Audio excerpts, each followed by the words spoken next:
घायल सैनिक दीवार के पीछे छुपा था। सामने था इराक का दानव स्नाइपर, जिसके बारे में कहा जाता है कि उसकी गोली कभी निशाने से चूकती नहीं। सैनिक ने एक आखिरी दांव खेला। उसने अपनी जैकेट राइफल पर डाली, ऊपर हेलमेट और एक नकली पुतला बनाकर दीवार के ऊपर उठाया। शायद दुश्मन फायर करेगा और उसकी पोजीशन का पता चल जाएगा, लेकिन नहीं, दुश्मन चालाक था। उसने गोली नहीं चलाई। हेलमेट जमीन पर गिरा और सैनिक की आखिरी उम्मीद भी। वो अकेला था, कम्युनिकेशन डिवाइस टूट चुका था, टीम मारी जा चुकी थी, पानी भी खत्म। इतना टूटा हुआ कि उसने पिस्तौल सर पर रख ली, लेकिन ट्रिगर दबा नहीं पाया। उसी पल उसे थोड़ी दूरी पर दूसरा रेडियो दिखाई दिया।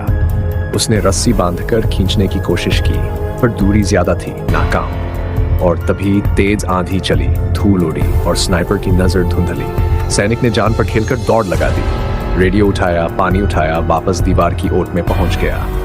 कुछ देर बाद फिर हवा चली और वह दूसरी बार भागा, लेकिन इस बार दुश्मन से चूक नहीं हुई। स्नाइपर ने फायर किया, सैनिक बाल बाल बचा, पर गुस्से में स्नाइपर ने गोलियों की बारिश कर दी। दीवार टूट गई और जवान फिर फंस गया। उसने बैग खोला, पानी पिया, पर रेडियो भी टूटा हुआ था। निराशा, दर्द, अकेलापन, और तभी उसके पैर की गोली से उठे नर्क जैसे दर्द में उसने चाकू निकाला और खुद ही गोली बाहर निकाल डाली। दर्द इतना कि वो बेहोश हो गया। कुछ देर बाद एक कौवा उसके जख्म पर चोंच मारने लगा और दर्द से उसे होश आया। अब उसके अंदर एक ही सोच थी, बचना है, चाहे जान चली जाए। उसकी नजर जमीन पर गिरी। इराकी स्नाइपर राइफल पर पड़ी, रस्सी बांधी, खींचा और हथियार उसके हाथ में, लेकिन अंदर सिर्फ एक गोली, मतलब बस एक ही मौका।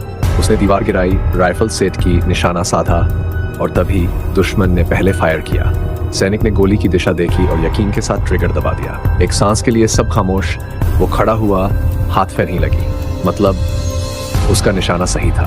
कुछ देर बाद हेलीकॉप्टर आया और उसे बचा लिया गया। लेकिन कहानी यहाँ खत्म नहीं हुई। जैसे ही हेलीकॉप्टर दुश्मन के ठिकाने के ऊपर पहुंचा, अचानक गोली चली और पायलट ढेर।